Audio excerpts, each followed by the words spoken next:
너희는 세상의 빛이라 라는 제목으로 마태복음 5장 14절에서 16절 말씀을 나누길 원합니다. 별을 보기 위해서 밤하늘을 바라보신 적은 언제이십니까? 저는 어젯밤에 살펴보았는데요. 어젯밤에 구름이 너무 많이 껴있고 또 빛이 너무 환하게 있다 보니까 별을 찾기가 너무 어려웠습니다. 오늘날 우리가 별을 찾기 어려운 이유는 공기가 나빠져서이기도 하지만 주변에 빛이 너무 많기 때문입니다. 인공조명이 너무나 많아서 우리의 눈으로 별을 발견하기가 쉽지 않은 것이지요. 오늘날의 밤하늘은 달이나 별빛에 의존하지 않고서도 환하게 비추고 있습니다. 그리고 또 별빛을 찾아보기 어려우니 우리가 밤하늘을 바라볼 필요가 별로 없게 되었죠. 그래도 한번 밤하늘을 한번 살펴봤으면 좋겠습니다. 사진 한번 보실까요? 네, 우리가 흔하게 볼 수 있는 도시의 밤하늘입니다. 도시가 환하게 빛나고 있기 때문에 주황색 빛으로 밤하늘을 비추는 것을 볼 수 있습니다. 이렇게 환한 빛을 보게 되면 도시 가운데서는 글씨도 읽을 정도로 환하게 빛을 비출 수 있는 것인데요. 그럼 가로등 하나 없는 시골의 밤하늘은 어떨까요? 네, 이렇게 빛이 굉장히 많습니다. 도시에서는 찾아볼 수 없는 별빛이 이렇게 무수히 밤하늘을 수놓고 있는 것이지요. 그러면 바로 옆도 분간할 수 없는 캄캄한 밤하늘은 어떠할까요? 네, 정말 아름답죠. 우리의 눈으로 관측할 수 있을 정도로 별무리, 은하를 볼 수 있을 정도로 찬란하게 밤하늘을 비춰주고 있습니다.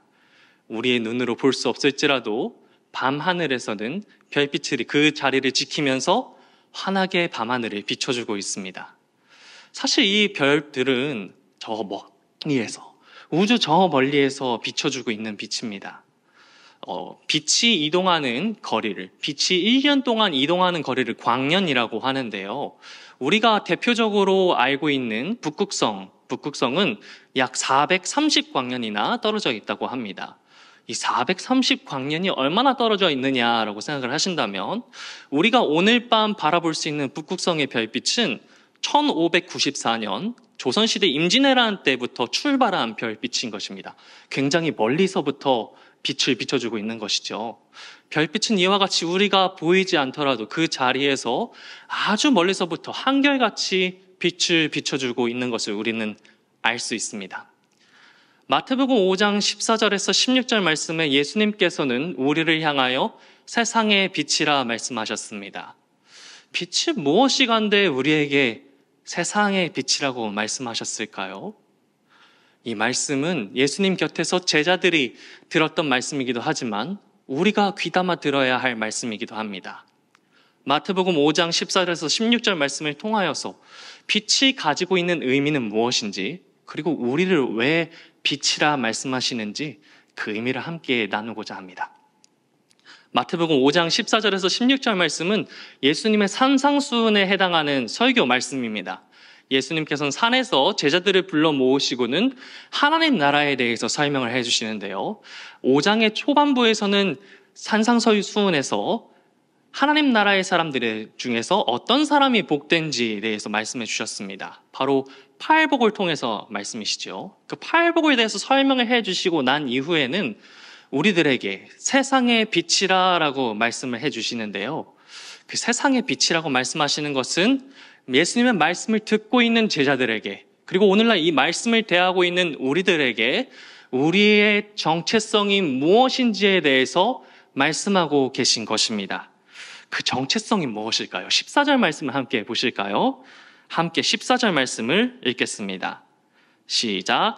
너희는 세상의 빛이라. 산 위에 있는 동네가 숨겨지지 못할 것이요. 아멘. 예수님의 말씀에 따르면 우리는 세상의 빛입니다.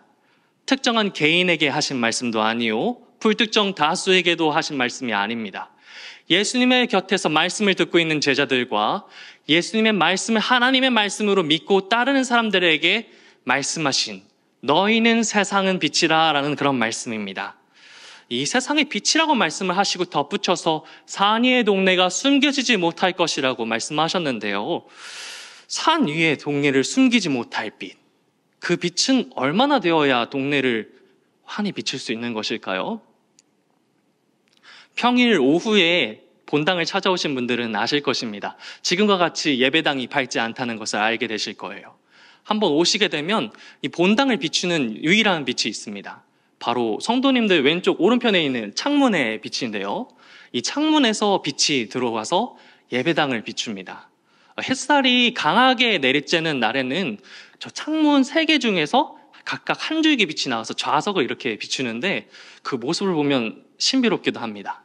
꼭 기도하러 오셔서 그 빛을 한번 보셨으면 좋겠습니다. 근데 이 빛이, 이 한 줄기의 빛이 예배당을 비추기에 충분한 빛일까요? 이 예배당을 전부 환하게 하기 위해서 충분한 빛일까요? 그렇지 않습니다. 하물며 산 위의 동네를 비출 빛이겠습니까? 등불 하나로는 그 산 위의 동네를 환하게 비출 수 없습니다. 이 세상을 비추기 위해서는 너희라고 말할 수 있는 많은 빛이 필요합니다. 이 세상이 얼마나 어두운지는 하나님을 찾지 않고 하나님을 두려워하지 않는 이 세상이 얼마나 어두운지는 우리 중등부 아이들도 잘 알고 있습니다. 중등부 아이들과 제자 훈련을 하면서 현실에 대해서 이야기를 나누었는데 아이들 모두가 우리가 각자 처한 현실들에 대해서 세세히 알고 있었습니다. 남북 간의 문제가 심각하다는 것도 알고 있고요. 사회적인 갈등이 첨예하게 일어나고 있다는 것도 알고 있고요. 그리고 저출산 문제로 이 나라의 소망이 불투명하다는 것도 알면서 우리가 처한 현안들을 하나하나 조목조목 이야기하는 것을 저는 보았습니다. 우리 아이들도 아는 현실, 우리 모두가 아는 그런 현실입니다. 그렇다면 이 세상이 어둡다는 것을 안다면, 이 세상에 빛이 필요하다는 것을 안다면 우리는 어떻게 해야 할까요? 너희가 세상의 빛이 되어서 우리가 세상을 비춰야 된다는 것입니다. 바로 우리가 세상의 빛이기 때문에 우리가 모여서 이 세상을 환하게 비춰야 하는 것입니다. 그럼 어떻게 해야 할까요? 15절입니다. 사람이 등불을 켜서 말 아래에 두지 아니하고 등경 위에 두나니 이러므로 집안 모든 사람에게 빛이 느니라. 아멘. 사람이 등불을 켜서 말 아래에 둔다라는 표현에서 여기서의 말은 곡물의 양을 측량하는 단위이자 그리고 그 그릇을 이야기합니다. 한글 성경을 우리 한국 사람이 이해하기 좋게 떡 한 말, 쌀 2말 이런 표현으로 번역을 한 것인데요. 성경 원문의 표현으로 봤을 때 이 한 말은 9리터를 이야기를 합니다. 9리터가 어느 정도인지 감이 오시는 분들도 계시고 감이 잘 오지 않으시는 분들이 계실 텐데 아까 사진을 본다면 밥솥이 하나 있지 않습니까? 이 밥솥이 9리터입니다. 이 밥솥으로 몇 인분의 쌀을 지을 수 있을까요? 네, 맞습니다. 12인분을 지을 수 있습니다. 역시 정말 딱 주부시네요. 네, 12인분의 쌀을 지을 수 있는 이 커다란 그릇을 가지고 기름이 타고 있는 등불을 덮는다면 빛이 환하게 비칠 수 있을까요? 그렇지 않죠. 빛을 환하게 비추게 하는 이유, 우리가 등불을 켜는 이유는 우리 집안을 환하게 비추게 하기 위해서입니다. 집을 캄캄하게 하기 위해서 등불을 켜는 것이 아니라 집을 환하게 하고 그리고 어느 일부도 빛이 안 닿도록 하기 위함도 아니요, 집안 모두를 환하게 하기 위함임을 우리가 알아야 합니다. 그렇다면 너희는 세상의 빛이라고 하신 말씀을 생각해 볼 때 우리는 어떻게 해야 할까요? 어느 곳에든지 빛을 비춰야 하는 존재가 바로 우리들입니다. 교회 아래서만 둘 빛이 아니요, 우리 집 안에서만 비춰야 할 그런 빛이 아니라는 것입니다. 내가 속한 모든 공동체 속에서 우리는 환하게 빛나야 합니다. 왜 그래야 합니까? 16절 말씀입니다. 이같이 너희 빛이 사람 앞에 비치게 하여 그들로 너희 착한 행실을 보고 하늘에 계신 너희 아버지께 영광을 돌리게 하라. 이같이 너희 빛이 사람 앞에 비치게 하여 그들로 너희 착한 행실을 보고 하늘에 계신 하나님께 영광을 돌리게 하라 하기 위해서 우리는 세상의 빛으로 부름을 받았습니다. 우리가 비춰야 할 빛은 우리의 착한 행실이 우리의 선한 삶이며 우리의 선한 언행 심사입니다. 그 행실은 우리가 속한 공동체 모두에게 훤히 비춰야 할 그런 광명한 빛이 되어야 합니다. 빛을 본 우리가 모두가, 그리고 우리의 선한 삶을 본 모두가 그 영광을, 그 빛나는 영예를 하나님께 돌리게 하기 위함이 바로 우리의 존재 이유이요, 우리가 빛나야 하는 이유입니다. 그러나 쉽지 않지요. 내가 가진 삶의 문제만으로도 힘들고 허덕이는데 선한 영향을 끼쳐야 한다니 부담이 이루 말할 수 없습니다. 참 어려운 일입니다. 그게 쉽지 않다는 것을 우리는 절감하고 있습니다. 우리의 삶에 믿음의 모범을 보여야 한다는 것을 잘 알고 있고 익히 듣고 알고 있는데 실천으로 옮기기가 쉽지 않습니다. 때론 무서울 정도로 각박하고 어두운 이 세상 가운데서 빛을 낸다는 것은 두려운 일이기도 합니다. 빛이 없는 것 같습니다. 그러나 예수님의 말씀을 들은 제자들의 처한 삶도 참 어두운 세상이었습니다. 조국은 로마 제국의 식민 지배를 받고 있습니다. 과도한 세금과 노동력을 착취당하고 있습니다. 그리고 그로 인하여서 밀란이 곳곳에서 일어나는데 제국은 이를 혹독하고 잔혹하게 무력으로 진압합니다. 그들을 빛으로 인도해야 할 종교 지도자들은 겉으로는 자신들이 선한 듯, 겉으로는 자신들이 경건한 듯 하지만 실상은 그렇지 않고 자신들의 이권을 얻기 위해서, 자신들의 기득권을 지키기 위해서 제국과 결탁하는 그런 모습도 보입니다. 빛을 찾아보기 어려운 그런 세상이 제자들이 처한 세상, 산상수훈을 듣고 있는 제자들이 처한 현실이었습니다. 그러나 주님께서 제자들에게 하신 말씀, 그리고 오늘 이 자리에 모인 우리에게 하신 말씀을 곰곰이 묵상해 보십시오. 너희는 세상의 빛이라. 너희는 세상의 빛이라. 예수님께서는 우리를 향하여 너희는 세상의 빛이 되어라 라고 말씀하지 않으셨습니다. 우리는 이미 세상의 빛입니다. 우리는 이미 이 세상을 비추는 빛으로서 그 사명을 감당하고 있습니다. 어떻게 그럴까요? 베드로전서 2장 9절 말씀입니다. 베드로전서 2장 9절 말씀 우리 함께 읽겠습니다. 시작. 그러나 너희는 택하신 족속이요 왕같은 제사장들이요 거룩한 나라요 그의 소유가 된 백성이니 이는 너희를 어두운 데서 불러내어 그의 기이한 빛에 들어가게 하신 이의 아름다운 덕을 선포하게 하려 하심이라. 아멘. 우리를 어두운 데서 불러내어 하나님의 놀라운 빛으로 거하게 하여 주신 예수 그리스도로 말미암아 우리의 정체성은 새롭게 정립되었습니다. 택하신 족속이요 거룩한 제사장들이요 거룩한 나라요 그의 소유가 된 백성, 그리고 세상의 빛으로 우리의 정체성은 새롭게 세워졌습니다.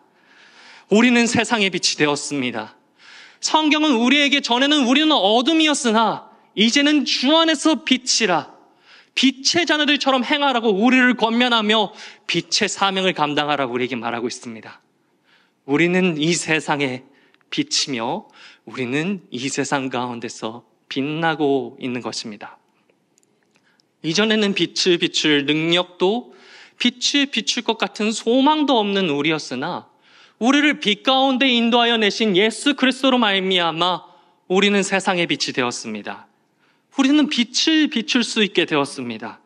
선한 것 단 하나도 없는 우리였고, 그리고 선한 행실을 행할 능력도 없던 우리였으나 이제 세상은 우리의 선한 행실을 보고 하나님 아버지께 영광을 돌리게 될 정도로 우리는 빛나게 되었습니다. 우린 주로 인하여 빛나는 존재들입니다. 사랑하는 맑은샘 광천교회 성도 여러분, 우리는 빛입니다.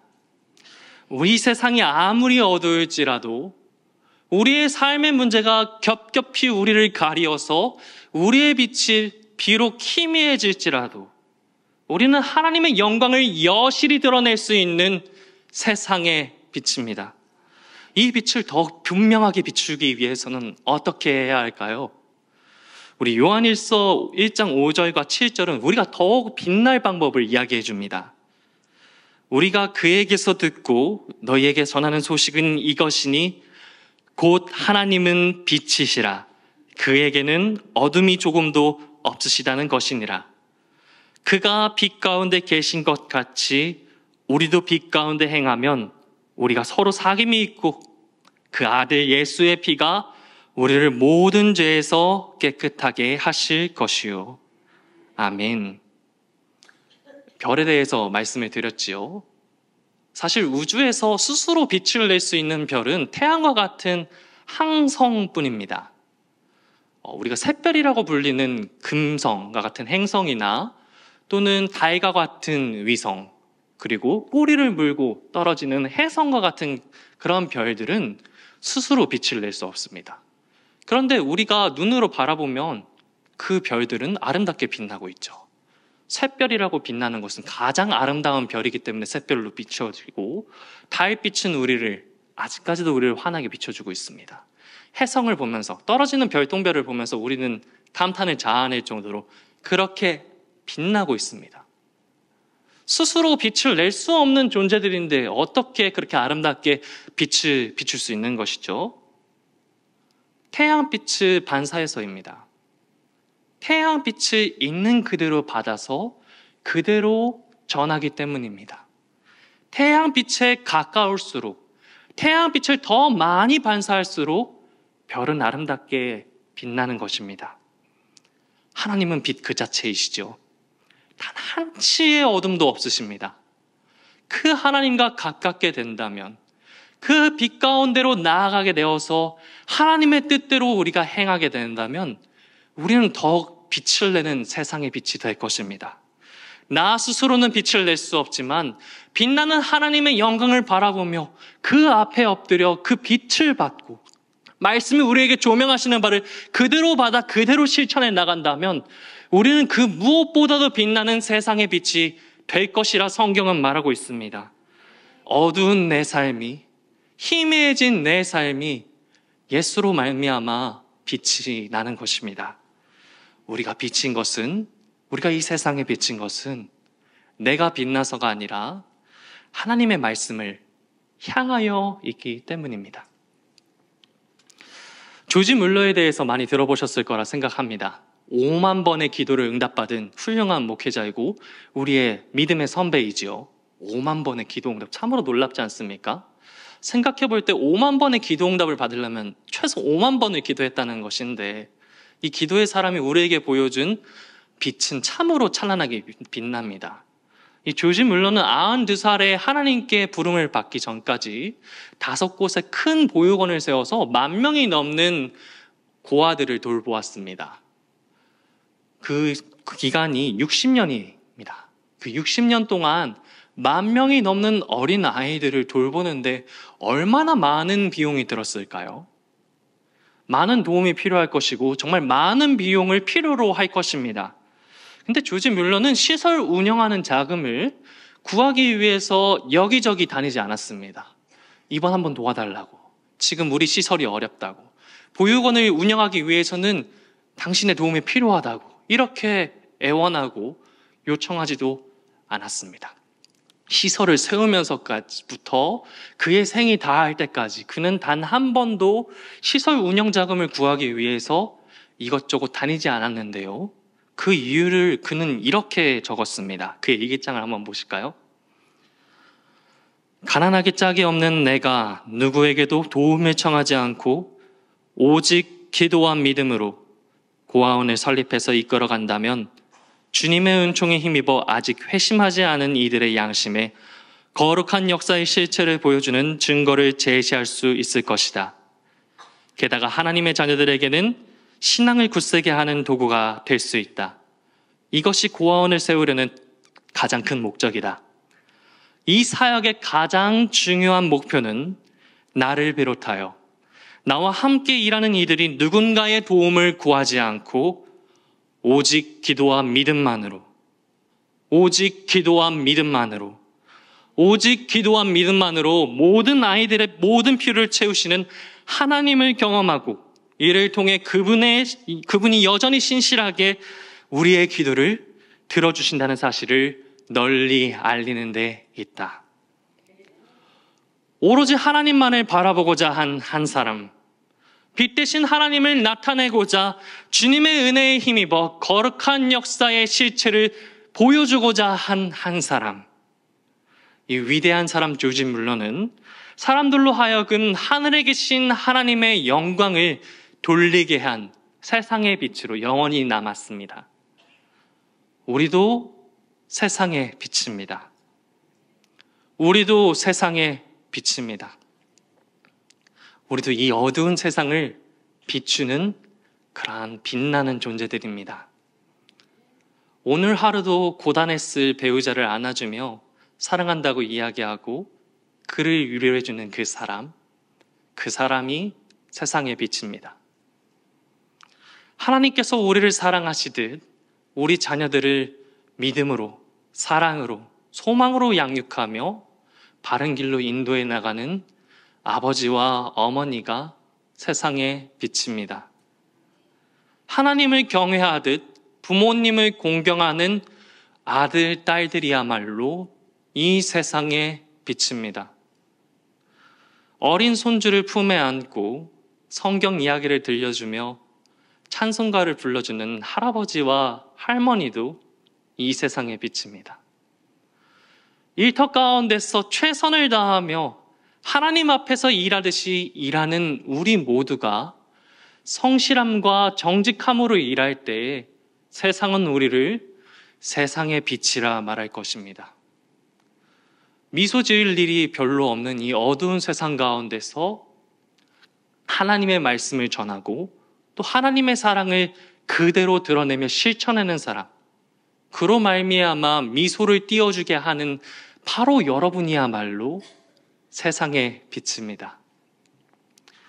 우리 모두가, 세상이 비친 우리 모두가 하나님의 말씀대로 실천하는 선한 행실로 말미암아 빛이 비춰지지 않은 사각지대 단 한 곳도 없이 그 빛을 전하여서 하나님께 영광 돌리게 하는 세상의 빛, 바로 그 존재가 바로 우리가 되기를, 저와 여러분이 되시길 간절히 소망합니다.